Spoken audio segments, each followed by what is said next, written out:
Hey everyone, it's good to see you. It's been a while, and this should be a really exciting one. So I will be streaming about iOS 14, and we're gonna look at different strategies. What are some of the new things? If you're a new designer or a senior designer, if you're a developer, definitely welcome, because we're gonna be discussing about these things. I'm taking questions as well, so if you have any questions or if you want me to review your design, I'd be happy to as well. So what's going on right now is really exciting. For those who are not aware, Apple just released a bunch of new updates, including iOS 14, iPad, and the big update I would say is Big Sur. So why is it such a big deal? That's because if you think about it, iOS and Mac apps are really coming together with desktop experience. And most of us designers are using the Mac, we're using Windows, and we're using websites. And so I think, first of all, the design language is coming together. And if you look at the iPad, for example, we're going to start using the sidebar. And for the Mac app, we're going to start using the sidebar as well. And it's going to be interesting to see how this is going to affect the website, but it doesn't have to. Because at the end of the day, the website is more like a window into another world versus the native apps have to feel different. For example, if you browse a website, it has to be within the Safari browser. The Safari browser has the tab bar and the nav bar, and therefore it would feel weird to have an extra tab bar or an extra nav bar, right? And I would say it would probably be the same in terms of websites. It would be weird to have, let's say, an extra sidebar as well. But, it's not something that I haven't seen before. But, I'm just saying it's going to be interesting to see how it's going to affect the design. But if you look at some of the experimentations that I've been doing over the past few days, first of all, what's going to happen is that we will be able to run essentially SwiftUI apps on your Mac, but also we will be able to run iOS apps and iPad apps. And so if you look at the iPad app versus the Mac app, it's not going to be very different. Now, the reason why it's slightly different here is because this is kind of dark mode and this is light mode. And as soon as you start using translucent background, so the background blur, you will see that these designs will really come together. We're going to be using mostly the same components, the same navigation between the sidebar here and the sidebar here. So you can see we have the search, which I actually move it here. So I'm also experimenting a little bit, but it doesn't mean that some of the elements will exactly be at the same position, but the sidebar is there. And we have the three buttons here for the Mac, and here we have the status bar. And on the iPad now, we're gonna have the sidebar button right here. And if you can kind of toggle and decide to enable it or disable it. Just like Xcode, if you think about it, you can disable different parts of the UI, and I think that's really useful. So you can see here on Xcode, you can decide to, enable and disable, and the animation is kind of cool. They decided to put the play button on the top left instead of before it was like a single toolbar that went across the way. And here we have the right sidebar. I really like where they're going with this icon here, because if you look at it, this is basically a left sidebar instead of like a hamburger menu, which as designers we're so used to. And then for the right sidebar, the inspector, you have the other icon, which is kind of inverse. So that's really interesting to me. So what else? The sizes are kind of coming together as well. So it's slightly smaller because we're essentially designing for the pointer, right? So now we have roughly 28 in terms of height versus on iPad, it's the usual 44, just like the same on iOS. So every single button is going to be 44 by 44, and I believe that for the Mac, it's roughly 28 from what I've calculated using a lot of print screens. In terms of font sizes, we're looking at roughly the same font sizes, but I would say a notch down, which means that instead of like 17 for iOS, you're gonna get 15 for the Mac, and then 13 for the text. So the content is slightly smaller. If you look at, one of a great example, which is the music app, again using the sidebar, and the text definitely feels slightly smaller than the iPad counterpart. At the same time, if you look at iOS, so what's going to happen is that, the language hasn't changed that much, but I would say that now we're going to see a lot more of these smooth rounded corners on the Mac and also for the iPad. And that wasn't super clear before, at least not for the Mac. As you can see here, on the Mac, we have this dock that have a smooth rounded corners, and also all of the icons have been redesigned using the smooth rounded corners. And I believe, if I'm not mistaken, the rounded corners of the apps on the Mac will also use the smooth rounded corners, which is really cool. That adds a level of playfulness to the design that is in on the Mac, especially for Big Sur. So as I mentioned before, roughly the same design language, definitely more colors. It feels like the more we're advancing, the more we're using shadows. I don't know if you've experimented with iOS 14, but they've definitely used more shadows than before. So for example, if you go to the app clip or the new widgets, you're gonna see this little window that comes from the bottom, and you can browse the 3D animations, and it's like in 3D perspective, and it has quite a significant amount of shadows. So we're gonna see a lot more of that, and there's definitely a lot more of background blur, so the translucence and the vibrancy, which is something that I would love to see in the design tool. This is not available yet. I can't like make this text to be vibrant or to have a background blur with vibrancy, which interestingly, for those who design on Sketch, they do have that option in Sketch. I don't know why it's asking for the license. I forgot to log in on my new Mac Big Sur.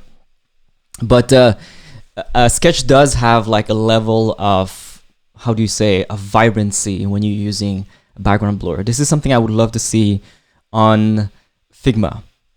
So what else? We have the widgets. That's going to be really cool. So essentially, you're going to be able to take a piece of your content. So in this case, I'm going to be setting, let's say, the newest tutorials or whatever you're watching, and the newest courses, the newest sections to the courses, because a lot of people ask questions about, when are you going to add new sections to this SwiftUI course or to this UI design course.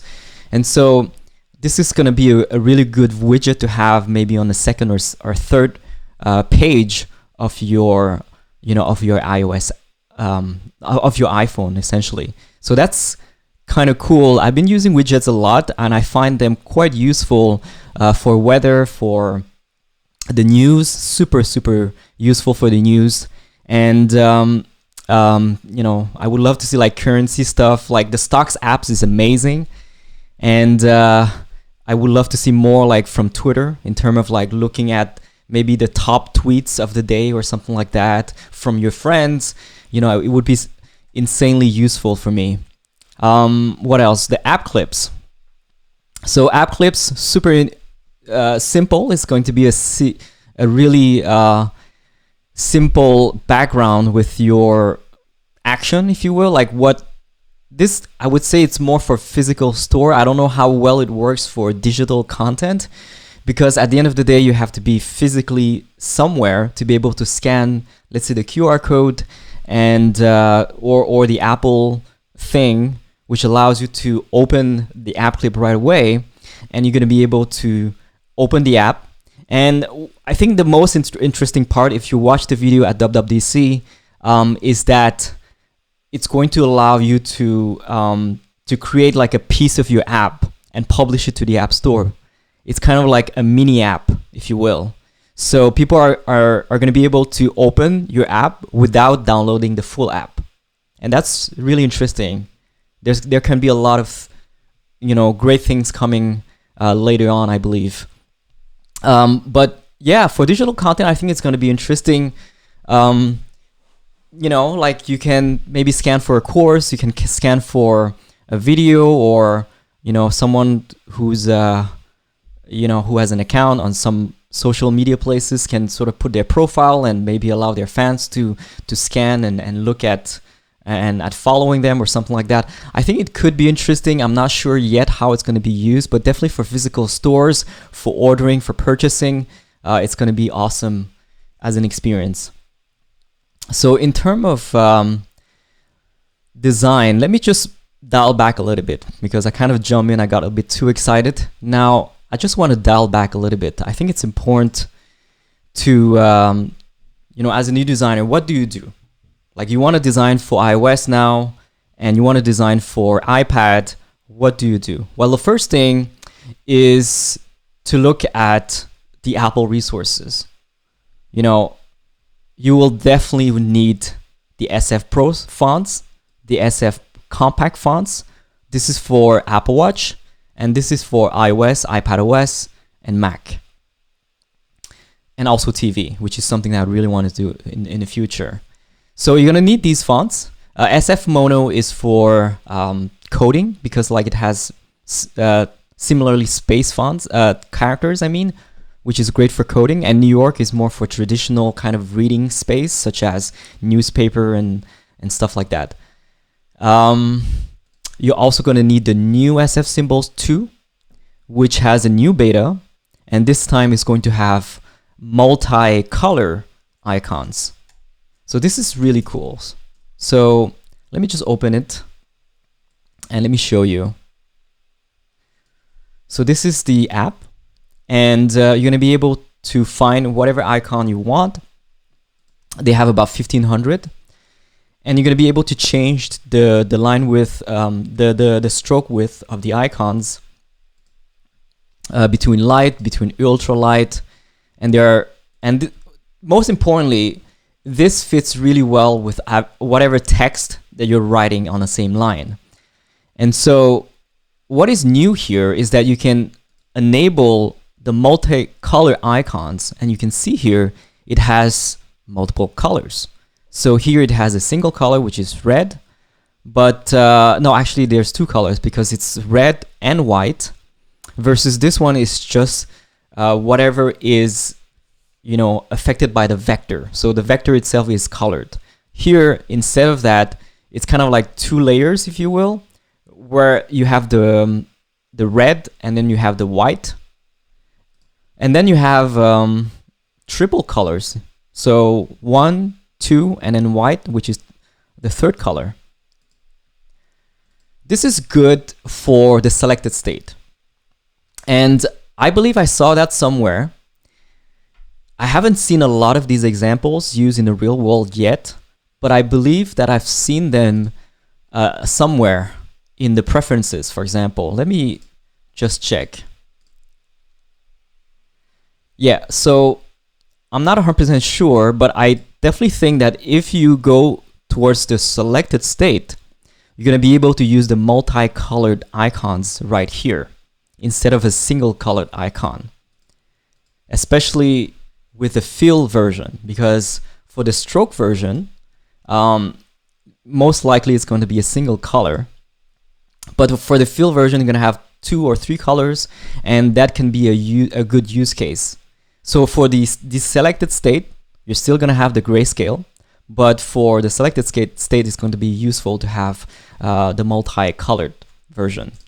Now, for those who haven't used SF Symbol, this is really useful because if you look at the design, so I've been using it right here and here as well.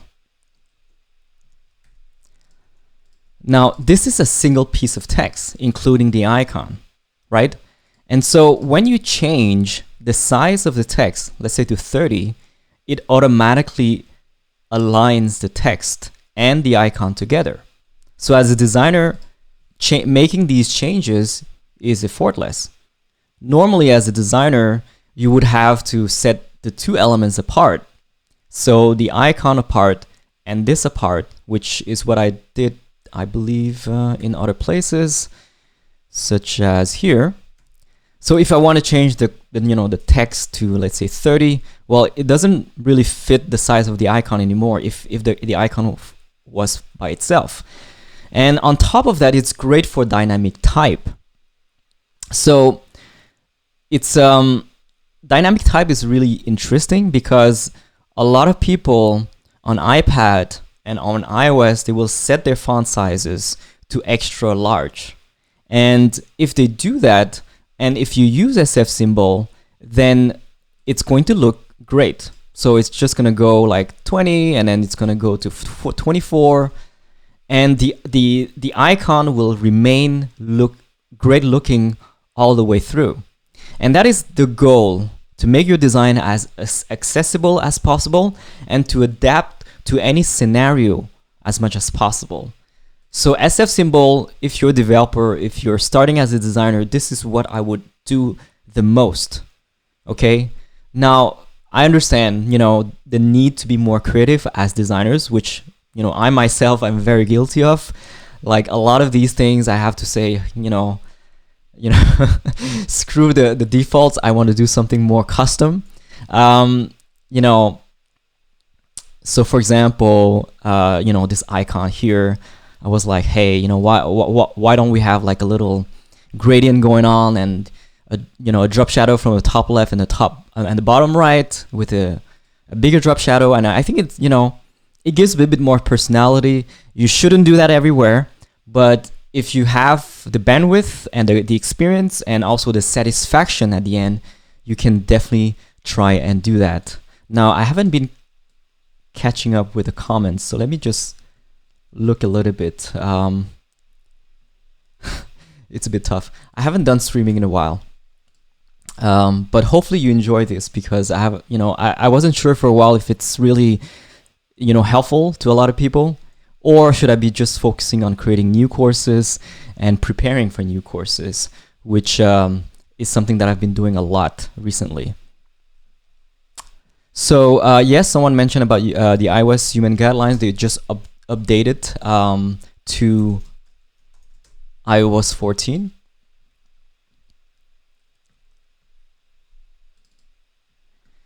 So if you haven't read this is super important, is essential to do that, especially for visual design, but also if you look at the other aspects such as user interaction and icons and images, bars and all that stuff. But definitely visual design is the easiest to digest when you're first looking into how to design for iOS, especially for designers. So you're gonna look at the screen sizes, auto layout, save area, branding, colors, all of these things, super useful.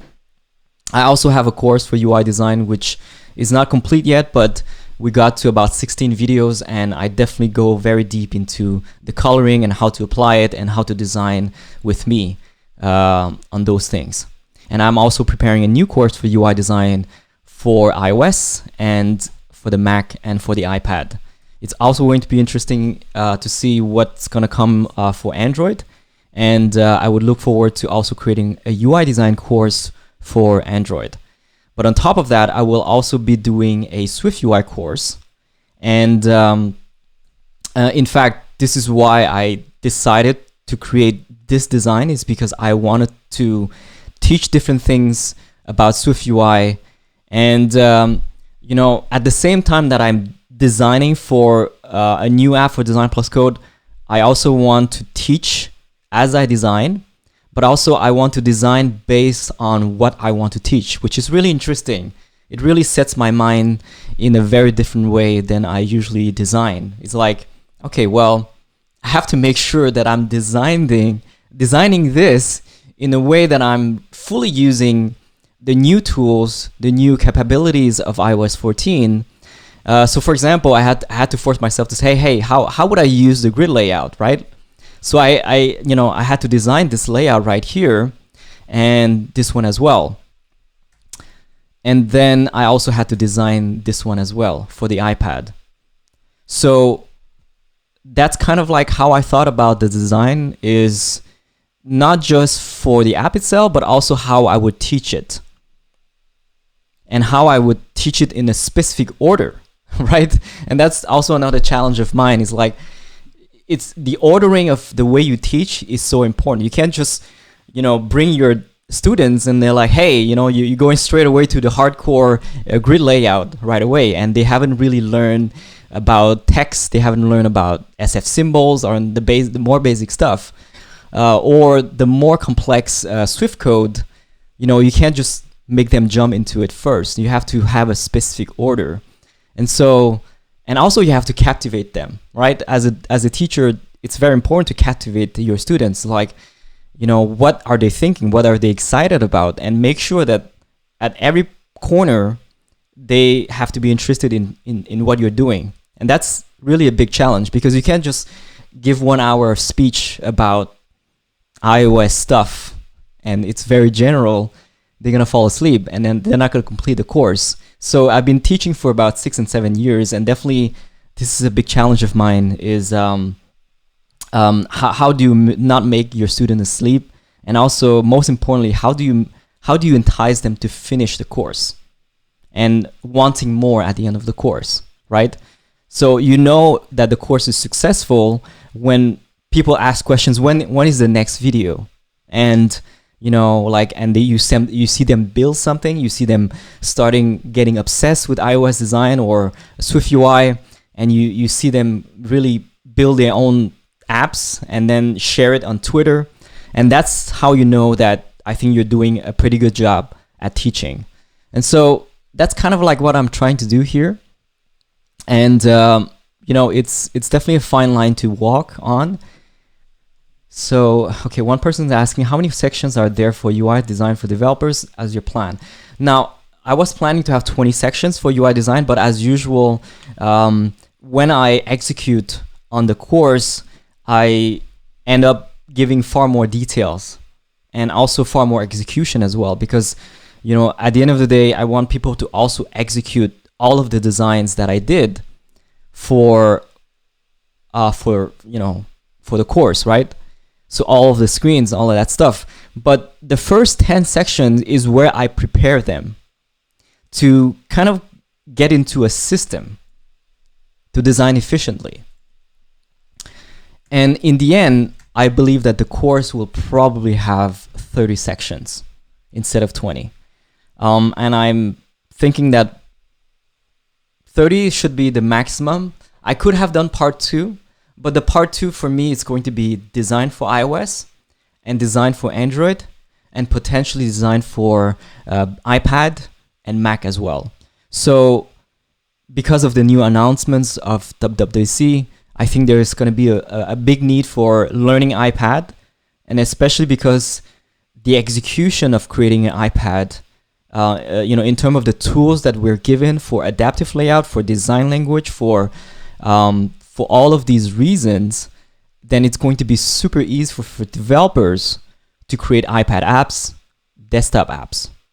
And on top of that, your app has to work for the pointer now. So if you think about it, in about 2 years, a lot of Macs, I would definitely guess roughly 50% of new Macs will have Apple Silicon, as they call it, which allows you to run iPad and iOS apps, which means that if they run those apps, they're going to be using a mouse.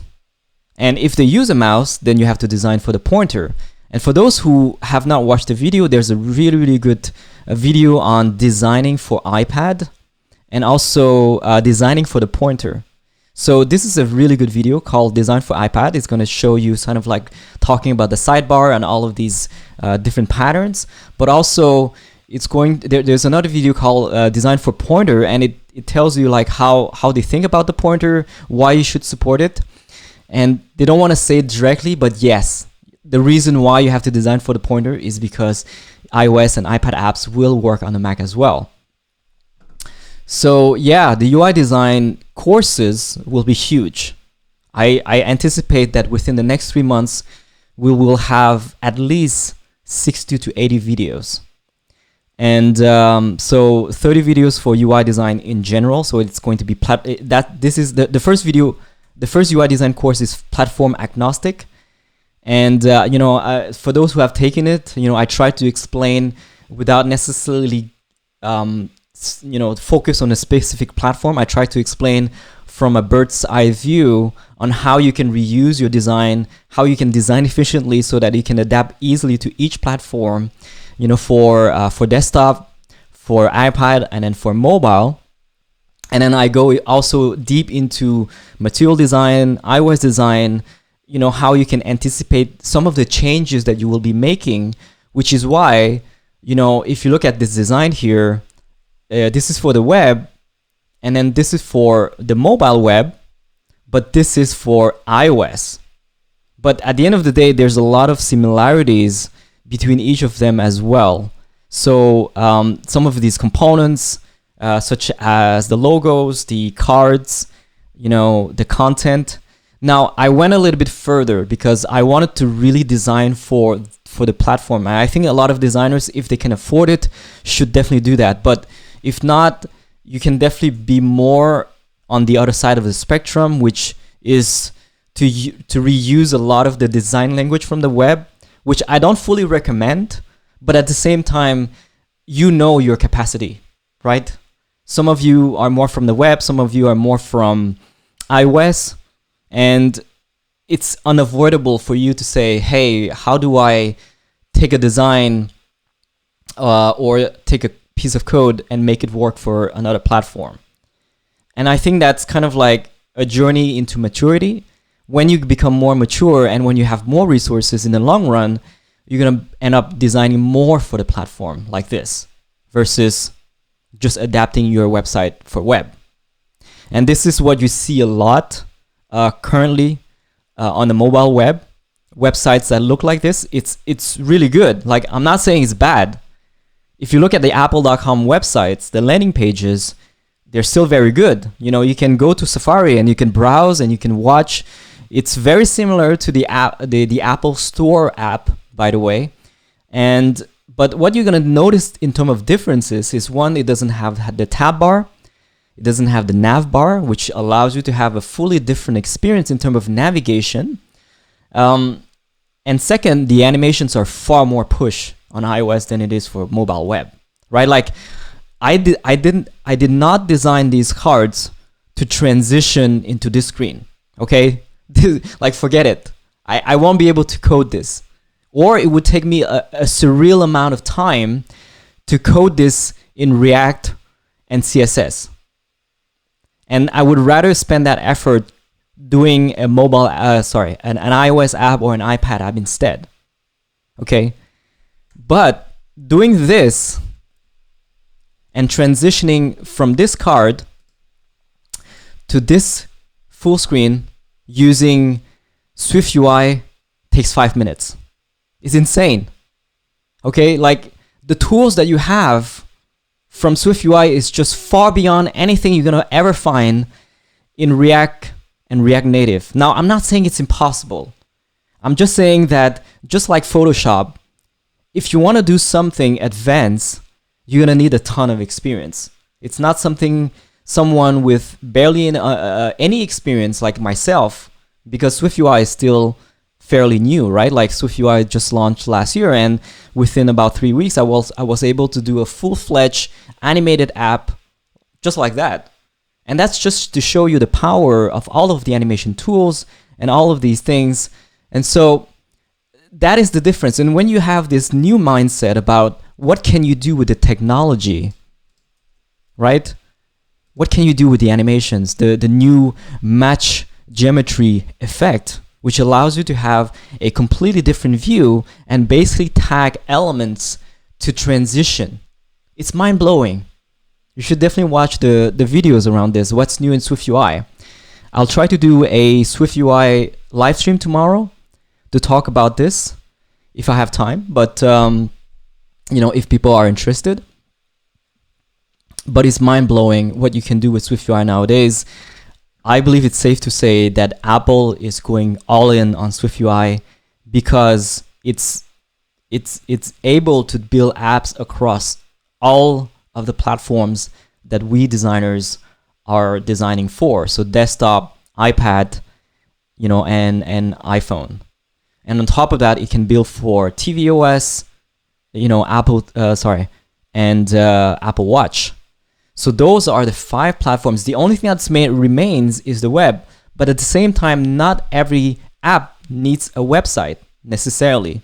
And if you think about the website, you know, most apps will definitely need maybe like an Instagram-ish baby version of your app, or something like a landing page where you're just presenting the app itself and how to download it and what to do with it. But at the end of the day, if you think about Design Plus Code, which is an education app, I can totally just have a landing page and say, hey, open the Mac app and just watch the videos there, right? Now, depending on how big your like if it needs to be cross-platform and all that stuff, but you can certainly have a sensible, sustainable business out of just creating a Mac app, iPad app, and iOS easily, especially for pro apps. So if you're selling resources, or you have a tool for for inspiration, or if you have a video tool, education, so you're serving videos and you want people to watch your videos. If you're selling UI kits, you're selling all kinds of resources, because most designers, depending on your audience, so most designers are on a Mac anyways. Now, I'm not saying you should ignore them, but I think it's important to say that you should focus on a niche before expanding to other platforms. And it doesn't have to happen everything in the first 3 months, 6 months, or even 1 year. You can do it in the second year, right? And just for me, for example, when I started Design Plus Code, I started teaching only for iOS. I only taught Sketch, Xcode. That was it. And I only expanded on the 3rd year or 4th year to React and the web. So before thinking about expansion and every single platform supporting, it's important to be successful first and to focus on the quality of the experience. And for any designer who's really interested in creating quality experience, iOS and SwiftUI is the way to go, 1000%. So yes, I had to completely design this based on what I know iOS is capable of doing. So for example, all the animations, all the transitions, all the built-in controls, such as the translucency, the vibrancy, and the app clip, the widgets, these modal boxes. And I really like, I don't know if you guys noticed, but there's a really nice jump where when you add a widget, it jumps to the modal. It's really cool. I really want to recreate that in SwiftUI. Yes, so back to the resources. All right, so UI Kit, SF symbols. So Apple has already released the iOS 14 UI Kit for Sketch as a library, and also for a file, and for Photoshop. They haven't done it for XD yet, and they haven't done it for Figma. Now, I don't know if Figma is going to happen. From what I understand, Apple cannot use Figma because of the privacy, right? Apple is big on privacy, and Figma is basically a tool that has to be done everything on the web and online. So there's a bit of a privacy issue there. And probably this is why they're not creating a Figma library for iOS 14. But if not, you know, the community has come together to create these resources for you. So for example, there's one for Apple Widgets Ui Kit, and there's another for iOS 14 UI Kit created by Joy Banks. And let's take a look at it. But let's compare it first. If you have installed it from the official Apple, now the way you would do it from Apple is that you have to unzip it, and you do have the sketch files. And you go to design templates, and you're gonna drag and drop this file. So design templates plus UI elements to Figma, and it's simply going to read all, you know, all the stuff from Apple. It's not gonna work 100%, but it's pretty close. It's better than last year. If I compare it from last year, let me just check in my draft. From last year, this one. From last year, there were a lot of things that did not work at all.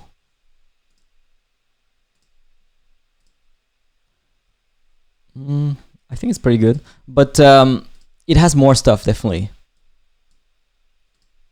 And this is all from Apple, so you know that all the dimensions, everything is official. So designing for, you can see that the SF symbols won't work. So it didn't translate well when you import it to Figma. So any icon using SF symbol won't work correctly. They do have a lot of new tools such as the color picker, the I believe the calendar picker or the photo picker. It's all newly available in SwiftUI. So this is how Apple organized it. They have a lot of stuff. Now, looking at the community, this is how the community has organized it. So you can see there are far less stuff that's available to you.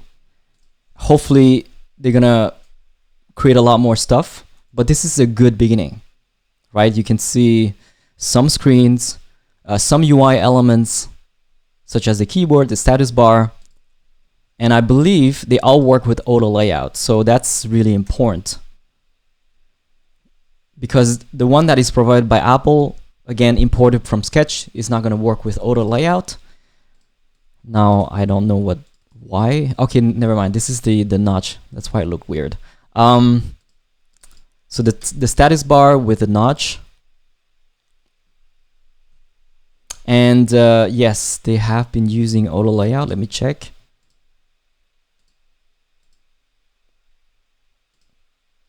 Oh, maybe not for this one at least.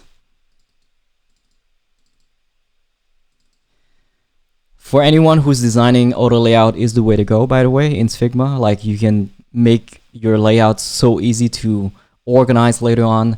If you look at all the designs that I'm doing now, is all using auto layout. So for example, here,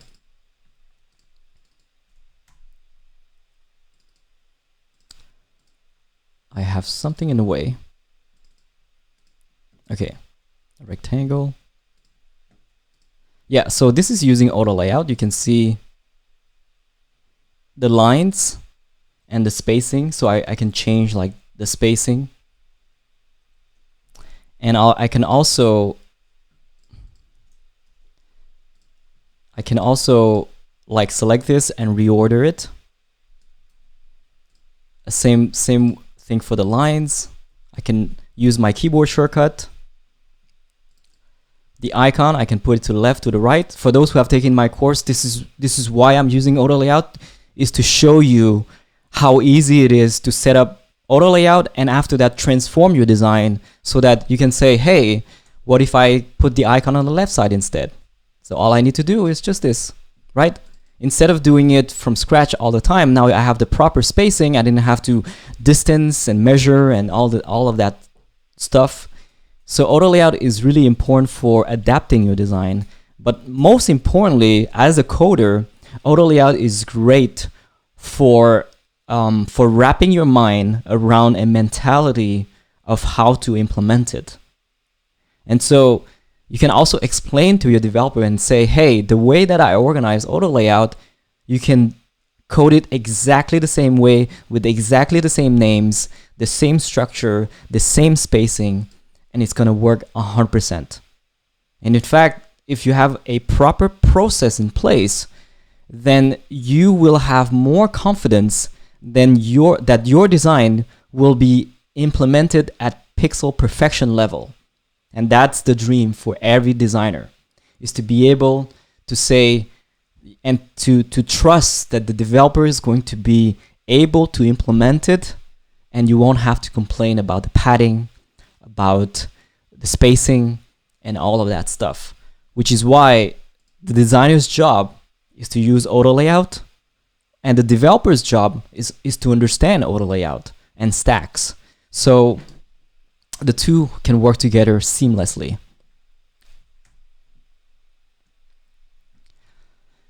Okay, so back to the UI kit. We do have the navbar, the widgets dimensions.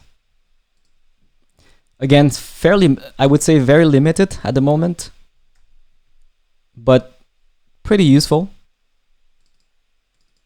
The tab bar. Okay, this is using auto layout, so that's great. Okay, so let's see.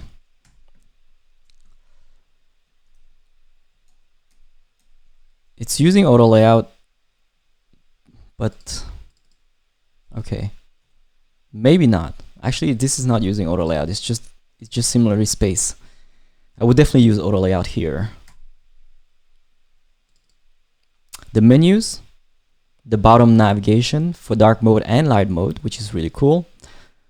The alerts, notifications, segmented control, editing, messaging, date picker. This is really cool. I believe this is new.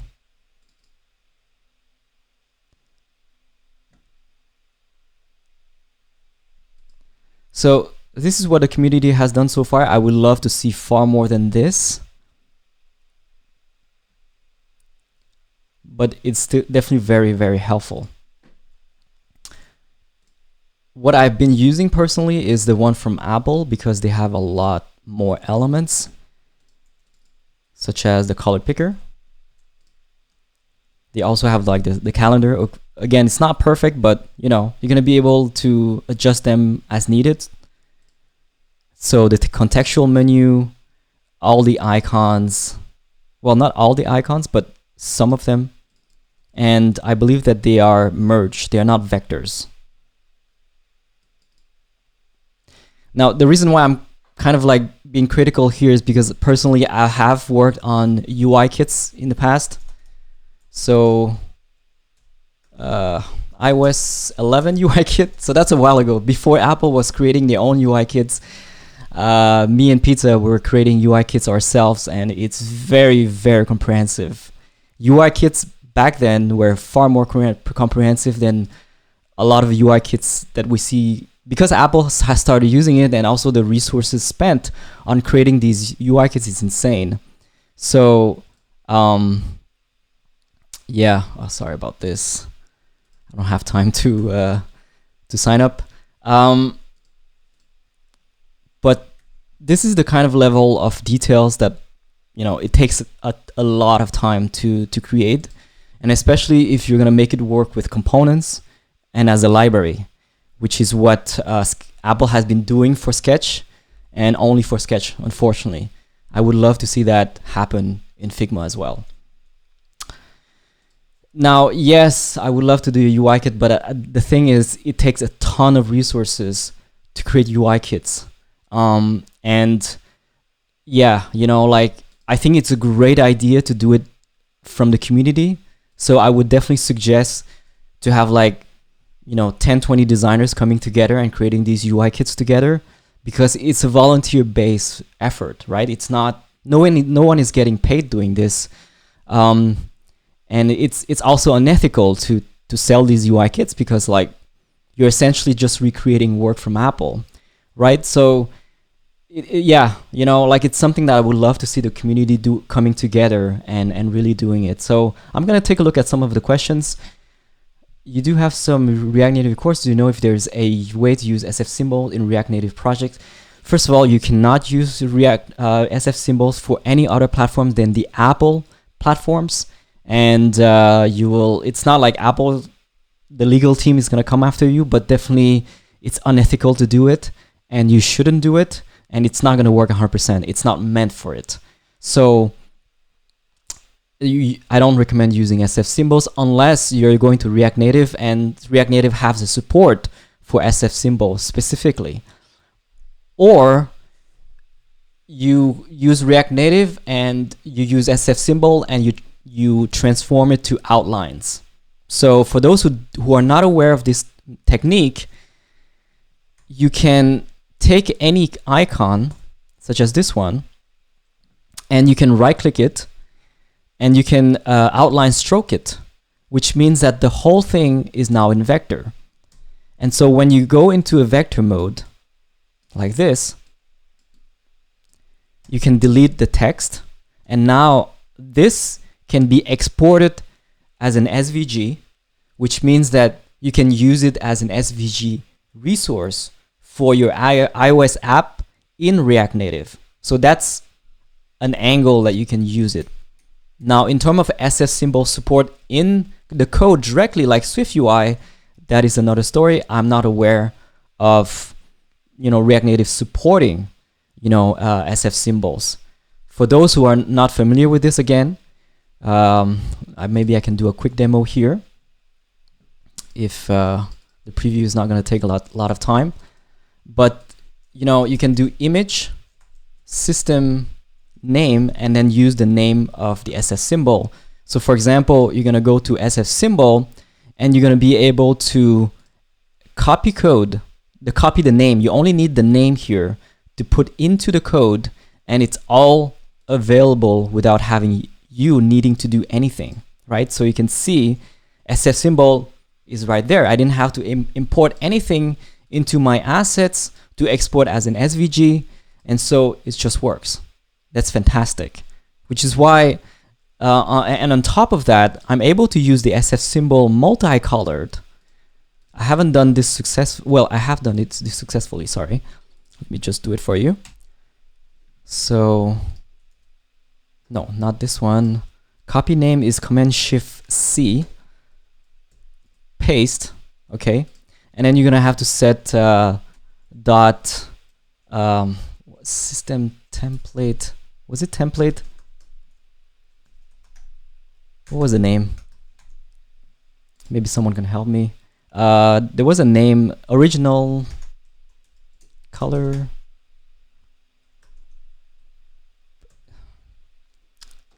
I use it somewhere. I just forgot the name, sorry. But yes, you can set it using a modifier in SwiftUI, and it's going to be multicolored.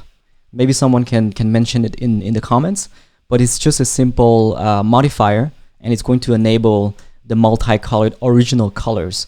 Now, if I'm not mistaken, these colors cannot be changed. If you're using, they have to be used as is, meaning that you cannot change the green or the yellow or the blue color if you're using the multicolored. Maybe someone can correct me on this one. Yes, rendering mode. Okay, there you go. Rendering mode to original. There you go. And now you have the color.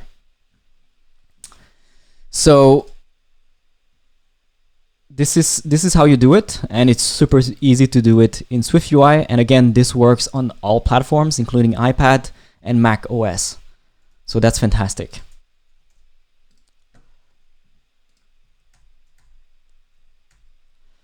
Let's see if I can discuss a little bit more about design. It's already been 50 minutes. I'm going to take questions. When is the Flutter course coming? Right now, I'm really focused on UI design and SwiftUI and Mac and iPad. So it's going to take a while. And also, it depends on what Google is going to announce, because I feel like Flutter needs a bit of newness injected into it. They haven't done a huge update like SwiftUI in the past few months. So I'm waiting to see what they're going to announce before creating a new course. And I'm also looking forward to them simplifying their workflow, their code, if that's feasible, right? Because if I compare SwiftUI to the code that I see on Flutter, it's definitely not as encouraging as as a designer, of course. Now, I'm not a developer. I don't have that much experience. So that's my impression so far. Okay, there's another question. Is Figma your go-to design utility these days? What are the upsides, shortcomings versus Sketch in regards to Apple design language? Lots of shadows and blur. Okay. This is a great question. I do believe that Figma is the way to go this year. And last year, I would say Sketch was really, really good. But most importantly, because iOS, the UI kit was only available in Sketch. And the resources are far less in Figma than in Sketch. But this year, things have changed. Figma now have plugins. They have a ton of resources from the community. UI kits are popping out of everywhere. But most importantly, auto layout is just so good. If there's a reason that you're using Figma, it would be for auto layout. Because auto layout is so close to the way you code it. And as a designer who code, I will always prefer any tool that gets as close as possible in the shortest amount of steps as possible to the code, which is why I love SwiftUI so much and why I love auto layout so much. Is because if you think about it, the way that I set up auto layout here, my developer can just look at it and say, okay, well, you have a stack for the text, and then you have the icon. They look at the spacing. They're like, okay, so this one has a spacing of 12 between the elements. So they set an H stack, and then they set a V stack with no padding or no spacing, and then they can just duplicate these H stack, right? Exactly the same way you would code it in SwiftUI, and the same way for CSS Grid. So if you set up your design this way, the developer doesn't have to think hard about how they're going to implement it. It's already structured for them, right? And you can come together. You can discuss better. You can come up with better solutions together. And I think that's really important to do that, to blur the line between design and code. So that's why, auto layout is the way to go, and why I would recommend Figma over Sketch at the moment. And what else? Well, of course, the feedback system is way better, way superior. They have been in the market for way longer in terms of like the cloud-based market, meaning that you can collaborate with your team much better, and you can invite more designers, more developers. They can comment. They can do all of these things. So that's a huge plus. And you can comment. So for example, if I was to work on this design with Surya, I would just say, hey, let's do this. And he can get the comment, and he can look exactly where I'm commented. He can reply to that comment. I haven't talked about it yet, but they also have a version history, which is insane because I don't have to do anything. So you can see that every single version of my design has been saved. I didn't have to do anything. I didn't have to download or pay for a membership for a third-party tool. So that's fantastic. And that's my suggestions for designers. Do you prefer Flutter or SwiftUI? Well, I haven't used Flutter to be able to judge it. And for anyone who's using Flutter and they're judging SwiftUI, please use SwiftUI before judging. So let's see, we have a lot of questions.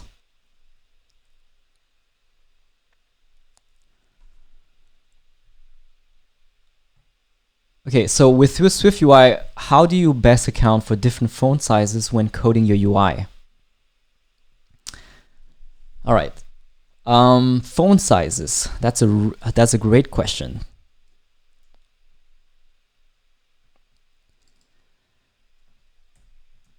So if you have taken my course, I go pretty deep into the padding and the grid settings and all that stuff. The most important rule about design is regardless of the font size, you have to look at the spacing. So for example, if you have a spacing of 20 from the left and a spacing of 20 from the right, well, that spacing should be consistent regardless of the size of your screen. So if my screen, so let me just duplicate this, was bigger. So let me change this to an iPhone Pro Max. The way that I would design this, wait a second, I don't know why, okay, it's here. All right, the way that I would design this is to always make way for the content. So now I'm gonna make sure, so if right now I have auto layout set up, and the way I would do this, I would set both of these rectangle to be bigger. And these rectangles, since I'm using auto layout, they have to rely on the size of the text. So you can see I'm changing the size of the text, and I have to do this until I get the padding that I need. The reason for this is because you always have to prioritize the content over anything else. And in this case, they don't have the same amount of text, so I'm probably gonna have to set a fixed size for the height, and or yeah, there are multiple ways. But yeah, like it's, since auto layout is dependent on the size of the text, sometimes the text is bigger or smaller, and that's by design. Now that's how I would design it for the bigger screen, which is the iPhone 11 Pro, making sure that your content is using as much as possible. And this is the same way for the web, by the way. When you're designing for the web, is the same way. So you have to make sure that your content resizes and use all available space as much as possible with consistent padding, gutter space between the elements. So the same for the iPad, right? Let me just duplicate this.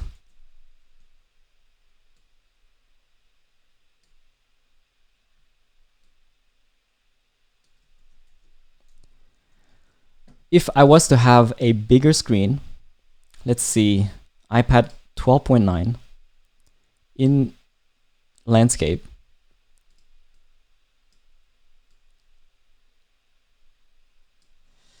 some things were not properly aligned. I should have set up auto layout. Let me just fix auto layout before changing. These designs were done in a bit of hurry, so I haven't had the chance to kind of name all my layers, set up auto layout for everything. So yes, this is auto layout. This is good. This icon for some reason was changing. I don't know why. Sometimes there's the constraint. That's a problem. So you have to make sure that it's always set to top and left.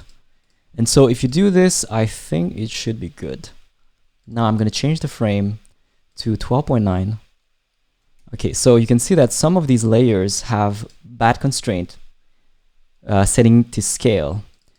Figma has a bit of an issue with the way that they're setting up constraints, which can really screw your design. So you have to make sure that but the good news is that as soon as you're using auto layout, then you don't have that problem anymore, because it removes all constraints within auto layout. And that's also another thing that I love about auto layout is that it does not rely on constraints within auto layout, right? As much as possible, I don't want to use constraints. Okay, they're useful for, let's say, if I want to make sure that when I resize my screen, it's always going to stick to the left instead of the middle. Or sometimes I want to keep them in the middle when I resize the screen. So for example, this is not a good example, but let's say I have a screen here and I have a rectangle here. And so let's say, you know, I want to set this to always center. So I'm going to do it like this. And now when I resize my screen, it's always going to be centered. Okay, so that's the only way for me for constraints to be useful. Anything else should be just using auto layout. So for example, this menu here should be from top left. That's great. This also top left, great. Top left, that's fine. Top right, right? So this should be at the top. And what else? These top left, okay, that's great. Top left, and then top left. Okay, if I do this, then this should be great.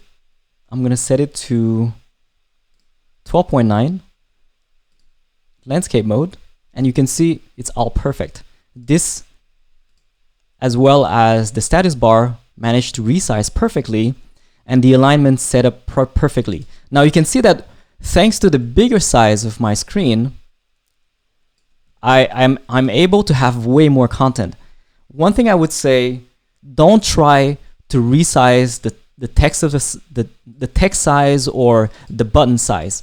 Always remain the same size all the way through. So for example, 44 for the buttons. These buttons are a little bit bigger on the left side, and I actually took it from the screenshots of iOS 14 to make sure that I'm following their kind of like same sizes. And I believe they do have those sizes for the iPad. Let me just double check. They do have a place for sidebar somewhere, I remember. Let me just make sure that I see them. Template iPad. Okay, so here we do have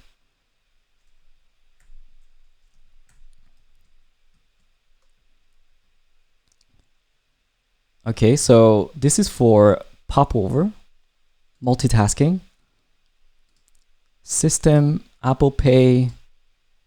Okay, so this is for messaging. It's probably not here, but I've seen the tab bar somewhere, the sidebar somewhere.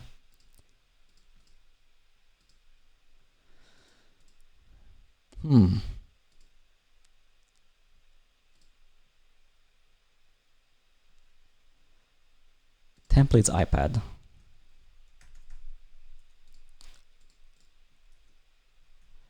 Okay, for some reason it's not here. Unless I click on the wrong UI kit.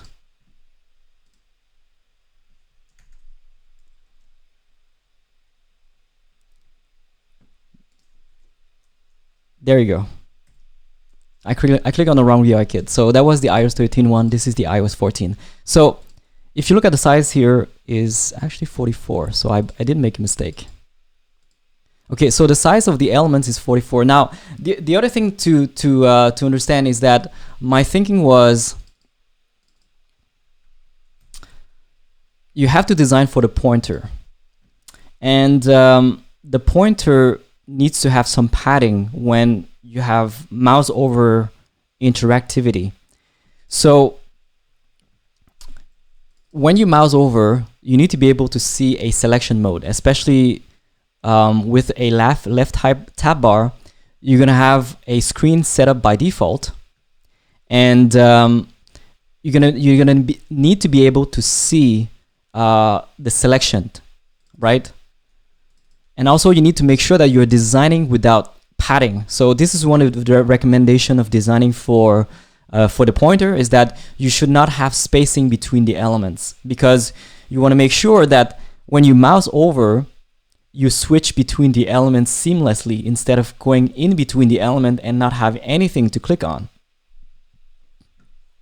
So as a designer, instead of designing like this with a 10 spacing and then with less padding, such as here, right? If I increase the spacing between the elements to 10, then when I mouse over here, I have nothing to click on, but also the selected state is going to look weird. So for example, if I set the selected state for that, let me just change this to white. You can see that there's no padding. I would also have to remove the padding here, and so it's going to look roughly like this. And this looks much better as a selected state than this. And also it's a far better user experience for the pointer and also for the touch, right?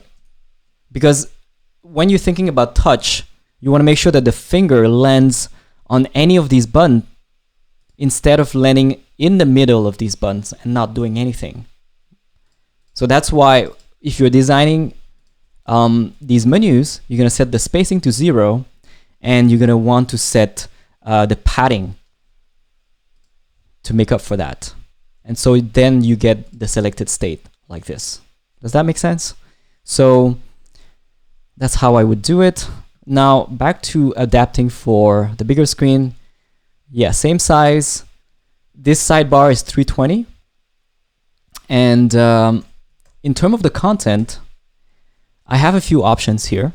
I can either decide to set up another column, which is really, really good. I just need to make sure that I have consistent spacing, right? So if I have spacing of 20 between element, then it has to be 20 here as well. And I would probably have to resize a little bit my element. So I would maybe lose maybe 2 or 3 pixels in terms of width for each of those elements. Or I can decide to have the same amount of columns and just resize all of them. So now, let me just make sure. So for example, I can resize this. Oops, I didn't set auto layout. Yeah, if I was to set auto layout, I would do it like this and this. No, it has to be horizontal first and then horizontal with vertical. And now each column would have auto layout. So now if I do this and I resize, let's say these elements, then it's going to push the rest of the content properly.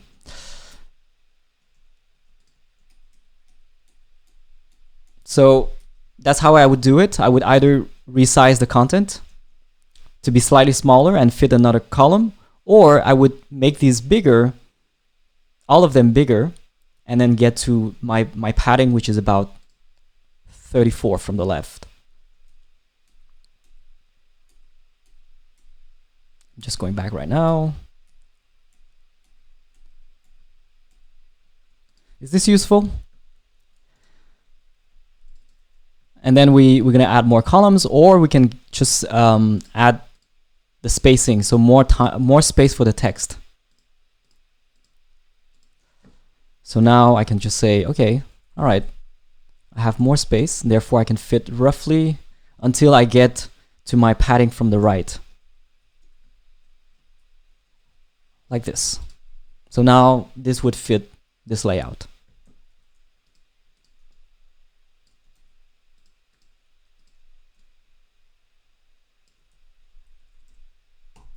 Boom, now we have the content for the bigger iPad. All right, let's look at more questions. Those are very interesting questions.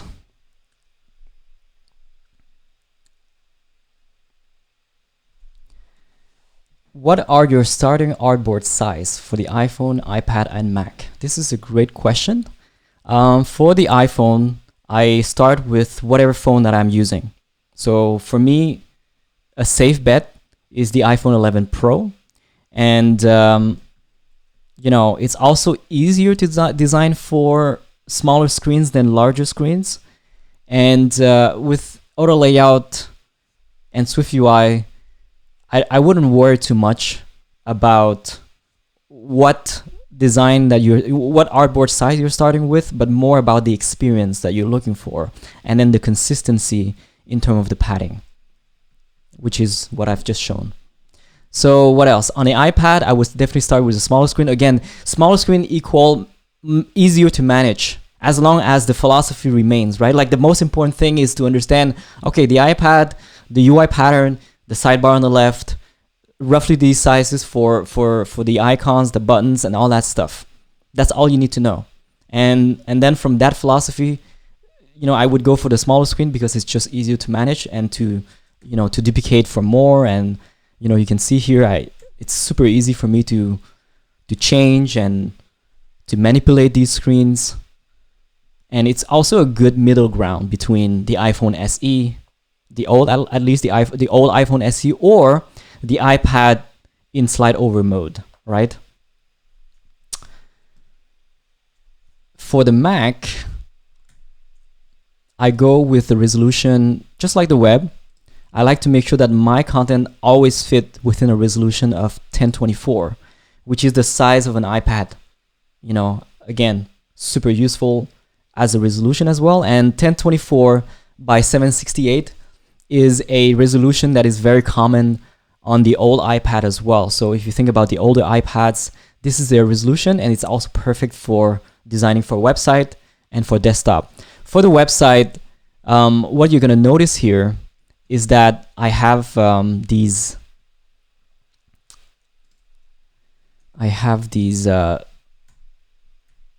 breakpoints set up. So I like to use more space for designing for desktop, because when you're designing for desktop, you have to focus more on the content. It's kind of like looking at an Apple website, right?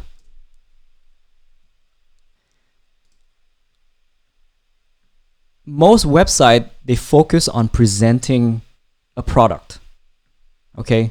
And if you're going to start to design for, let's say, a Figma app or a Slack app, that's another story. I'm just talking about the landing page. And so the landing page has to be as big and bold as possible, which is why you need to make sure that you're using all of the space in your screen and to really wow in terms of the content, because that's what the website does best. They focus on the content. They don't really necessarily focus on the utility, like the menus and the sidebar and all that stuff.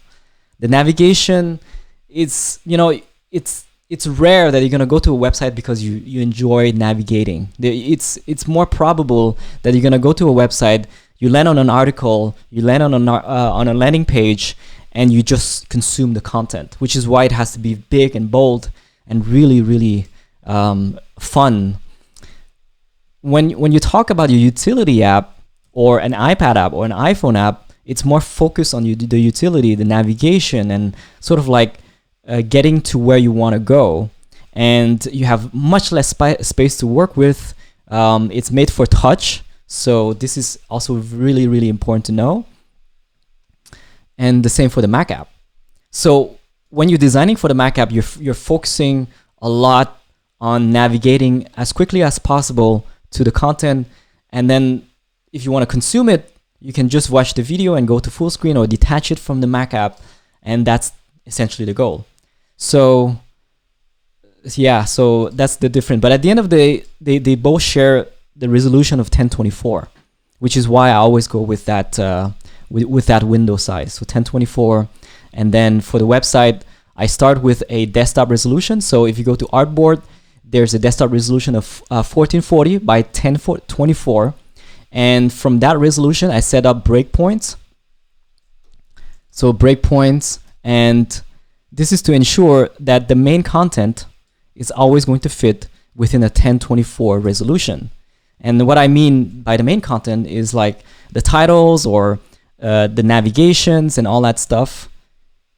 But when you have a content that is adaptive, such as this content, I'm going to follow the philosophy of spacing instead of using like a fixed size for the screen, right? Like I would probably make these, these window bigger and just respecting the content and focus on as much,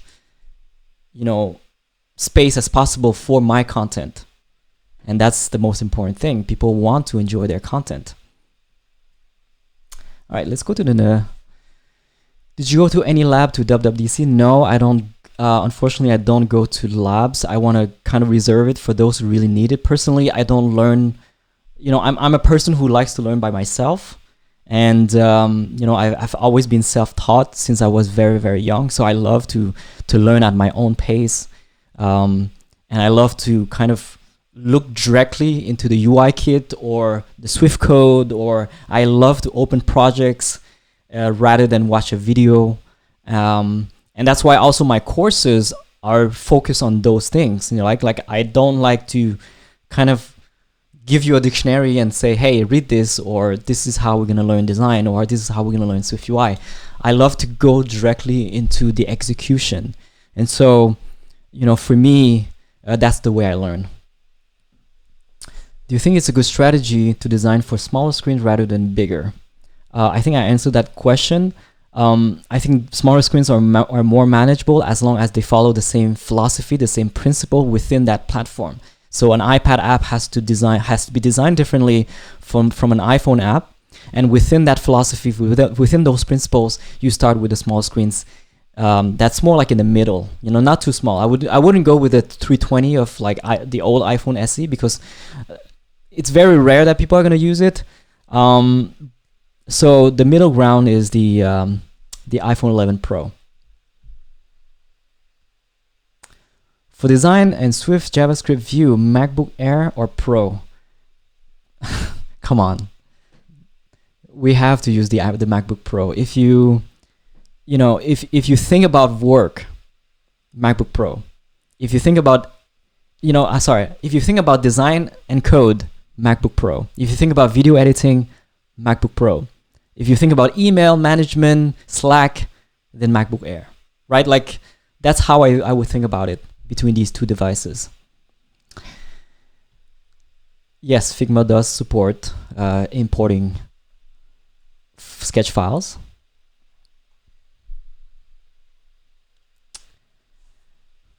So this is basically the end. I'm just going to answer a few remaining questions.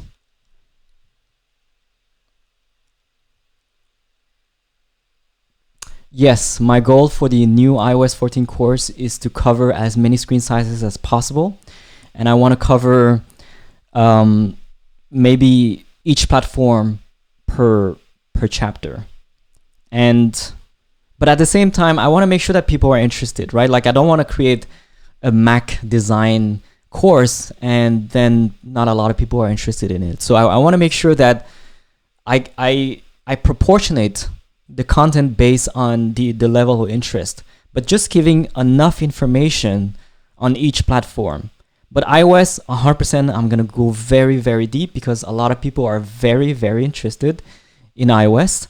But for Mac, I'm still not sure. For iPad, I think there's definitely there's going to be a gaining of interest, especially because of Big Sur, but also because of the new sidebar and design for pointer, newness. So I think that's going to be interesting. But definitely, I want my iOS design course to cover at least a couple of sections on the Mac and a couple of sections on iPad for sure. What are your thoughts on grid system, 8-point grid? What would you advise? I would always give priority on spacing and between borders and between elements versus grid. The grid is there to give you more confidence over the spacing, but the grid should not be followed, at least in my opinion. Now, I know a lot of designers are very adamant about grid.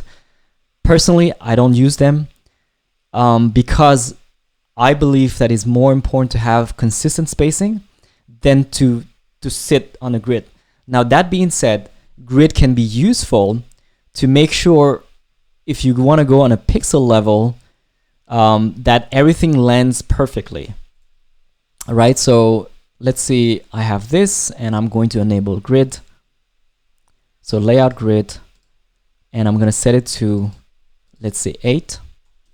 You can barely see it, so let me make it maybe white and 30%.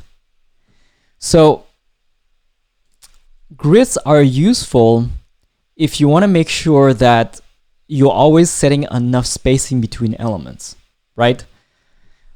But at the same time, they can be incredibly limiting for designing because you don't have the same flexibility, and you have to always like make sure that your padding fits perfectly, and the padding doesn't always make sense.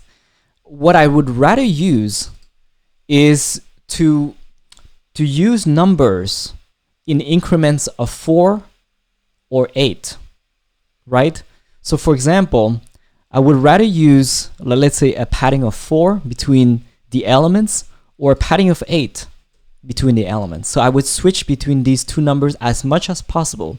And this number has to be divisible by 4 or by 8 as much as possible. So that's how I would go about it, rather than say, hey, you know, I want to make sure that this baseline always lands on the grid. Here it does. Kind of. You can see that these text lands well, but not this one. So I prefer doing auto layout and having the spacing between elements and the spacing between the borders to have a number divisible by 4, rather than, you know, make sure that every element lands on the grid. I mean, that's my opinion. I feel it more free when I do this, and that's how I would recommend it. And also another note is that it's better for coding as well, right? When you're designing, when you're a developer and you're doing it, you know, and you're designing for, you know, SwiftUI, for example, well, there's no grid. Like you're not here to say, hey, where's my grid? You know, let me just make sure that my text is always sitting on that grid. It's just not going to happen. Like, if developers don't do that, why should you? And then if developers use stacks, then you should, right? I think that's how designers should think. Let's not waste as much as possible.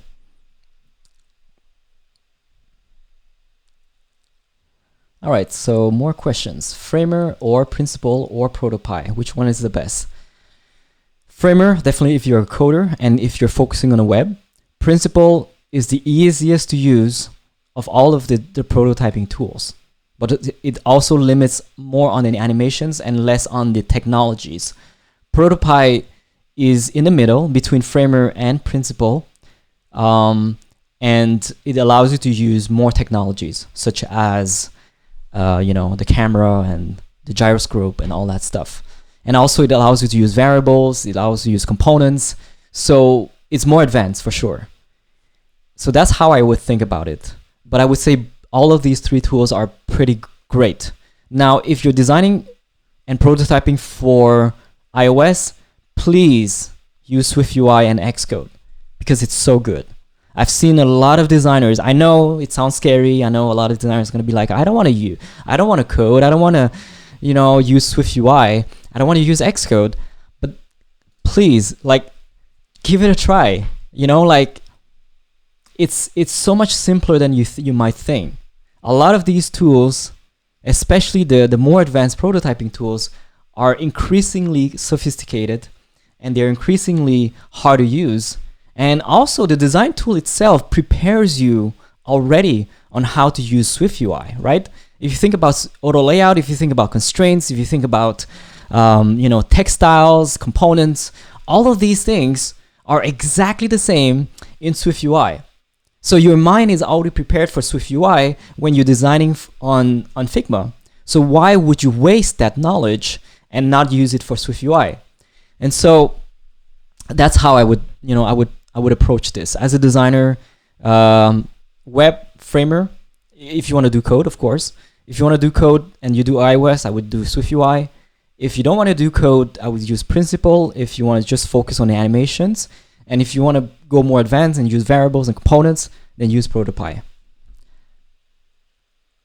What is the color you're using for the sidebar? I do have a custom colors. I do believe that the sidebar are customizable, and they're not like you have to use exactly gray and white. That's great if you're a developer and you don't want to customize your design, or if you're a designer, you don't want to, you know, play too much with that. But they're customizable, which is why I allow myself to use gradients, to use like an off-white that is slightly blue tinted. And yes, another thing I forgot to mention is about app tinting. So this is quite important. I personally haven't used it yet, but the way that they use it is that, let's say I wouldn't have a shadow here. I wouldn't have a shadow here. Let me show it. And then I would use the app tinting, which is the color. So let's say you have a single color. So that would be my app tint. And this app tint is going to be applied pretty much everywhere. It's going to be a big deal because, you know, even on the Mac, it's very consistent. So if you go to the music app, there's a, you know, the app tint on the icons. And I'm not sure if you have, yes, so you have the app tint on the buttons, the text. And yeah, you know, it's a really good user experience to use app tinting for the places that are interactive. And it's going to be more and more a big deal for Big Sur as well. Which tool is best for interaction design? I already answered that one. Do you think it's a good strategy to start designing for small? I think I'm repeating the same questions. Can I use all components in React Native?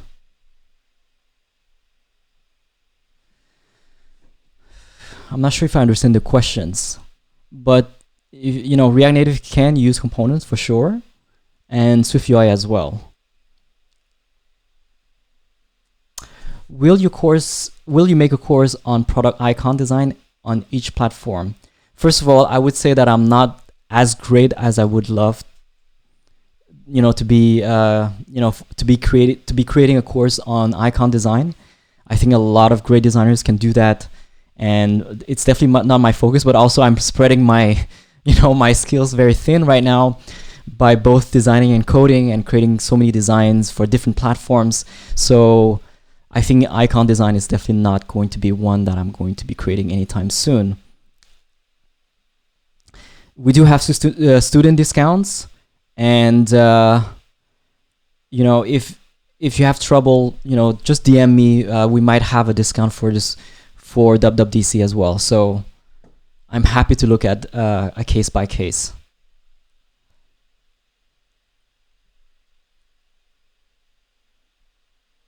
How to deploy this UI design into SwiftUI code? Well, that's exactly what I'm going to create. I'm going to create a new SwiftUI course, basically teaching step by step on how to create this design in SwiftUI with all of the animations, which I'm really, really excited to do. iOS 14, since I'm doing everything together, I believe should be done roughly in July or early August, after the SwiftUI course or during the SwiftUI course. What is your philosophy on line height and letter spacing? So I don't have a philosophy because I'm just respecting Apple's philosophy. And the way that Apple does it is that they do have a section on typography. So let me go to typography. And the way you go about it, and for those who don't know, is that if you're using the text size for SF and you're using a text size of 20 and bigger, you're going to use display. If it's smaller than 20, you're going to use SF text, which means you're going to have more spacing between the letter. In terms of line height, there is a magic number for that. It's roughly 120% to 150% or something like that, or I think it's 130% to 145%. But the magic number for me for line height is about 130%. And I would definitely suggest to set up these text in your design system and use them as text style, and then set the line height properly. So here we're gonna have 130%. And one thing to note is that if it's a title, it does not need to have the big line height. It can just be auto, so the default line height. But when you have like a lot of text, and especially in big chunks of text, the line height become extremely useful. So for example, let me give you an example here. If you have this big chunk of text, right, the default line height is going to look extremely weird. So if I set it to auto, look at how unfriendly this is, right? When you look at this big chunk of text, you don't feel like reading it. But let me just show you the magic of line height. Boom. Now it feels way friendlier already by setting a bigger line height of, let's say, 140%. I noticed that Apple use 140% a lot on their website, and this is great for like articles and books and all that stuff. So 140%, 130% are the magic numbers for me. What is the best program for presenting my UI design with animation? Yes, Rotato is a fantastic one. After Effects, if you have the skills, we do have a promo video course and animation course in After Effects. It has persisted for, I think, at least 2 decades. So After Effects is a great skill to have for presentation, for video editing, for all kinds of stuff. We use that for all of our promo videos. And it's great for UI design as well. Dribble designers, they use that a lot for creating and presenting their animations. Now it's not interactive, but you have to pick your battle. Any plans to launch course related to Storybook? I'm not familiar enough with Storybook. Sorry about that. Where can I find the iOS UI Kit for iOS 14? In Figma, which is in community. You're gonna go to community, and you're gonna be able to download from community. But otherwise, I have mentioned that at the beginning, you can go to the UI Kit from Apple Design Resources. You can Google it. You're gonna land on this page, and you're gonna be able to download it and then import the sketch file. Once I subscribe, will I get access to all the current and future courses? Yes. For the duration of your subscription, you have access to all of the courses, and we have a ton of courses. On top of that, I'm going to be publishing this video for our subscribers in 4K. And so, on YouTube, I'm still going to keep it. It's going to be at, I believe I can post it at 720p or 1080p. But for subscribers, you're going to be able to download these live streams in 4K. So with that, we have a ton of questions. Really enjoyed answering them. I hope it's helpful. And I see you in the next stream. Thank you so much. Bye-bye.